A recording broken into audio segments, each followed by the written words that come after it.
Hello everyone, I hope you all are doing great. In this lecture, we will be talking about the word planning. Planning एक thinking activity होती है जिसमें आप decide करते हो advance में कि आपको क्या अचीव करना है. अब इसको ऑब्जेक्टिव बोला जाता है, इसको नंबर्स में एक्सप्रेस करा जाता है. What you want to achieve in what time. Let's suppose कि आपके वॉच की शॉप है, आप घड़ी बेचते हो, रिस्ट वॉचेस. अब आपने पिछले हफ्ते 100 वॉचेस की सेल करी. इस हफ्ते की आपकी जो सेल का टारगेट है वो 120 वॉचेस का है. अब उसके लिए कुछ एक्टिविटीज़ परफॉर्म करनी पड़ेंगी, चाहे डिजिटल मार्केटिंग करो या जो लोकल न्यूज़पेपर्स है उसमें पैम्फलेट्स वगैरह आप लगवा के डिस्ट्रीब्यूट करवा सकते हो, या आप होर्डिंग लगा दो बड़े बड़े, या फिर आप सनपैक के जो छोटे छोटे बोर्ड्स होते हैं वो आप लगवा सकते हो. सो सब कुछ थोड़ी करेंगे भाई, इतना पैसा थोड़ी कहीं से बारिश में टपक रहा है कि आपने होर्डिंग भी लगवा दिया, डिजिटल मार्केटिंग भी कर दी, न्यूज़पेपर में भी पैम्फलेट डिस्ट्रीब्यूट करवा दिए. These are the alternatives.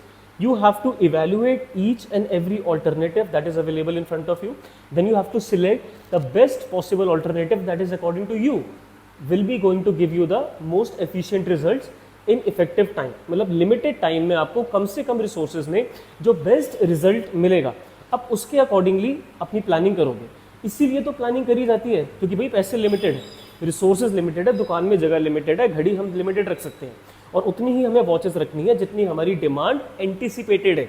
ये भी नहीं कि शोरूम को भर लिया और डिमांड हो नहीं रही है, लोग आके देख रहे हैं कि भैया तो खाली पड़ी है दुकान, इसकी जगह कहीं वहाँ से ले लेते हैं जहाँ लिमिटेड वॉचेस का स्टॉक है बट अच्छे कलेक्शन अवेलेबल है.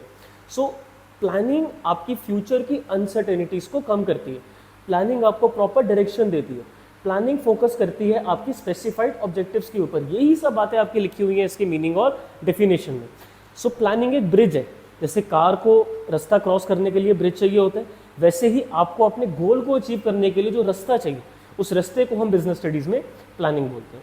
आई believe the meaning of planning is clear to all of you. Still if any student is having any doubt difficulty in the meaning of planning, definition of planning, या फिर ये जो हम activities के बारे में बात कर रहे हैं, you can ask to me in the comment section और on my insta handle. I will clear more about planning, but this is necessary for your 12th class meaning of planning.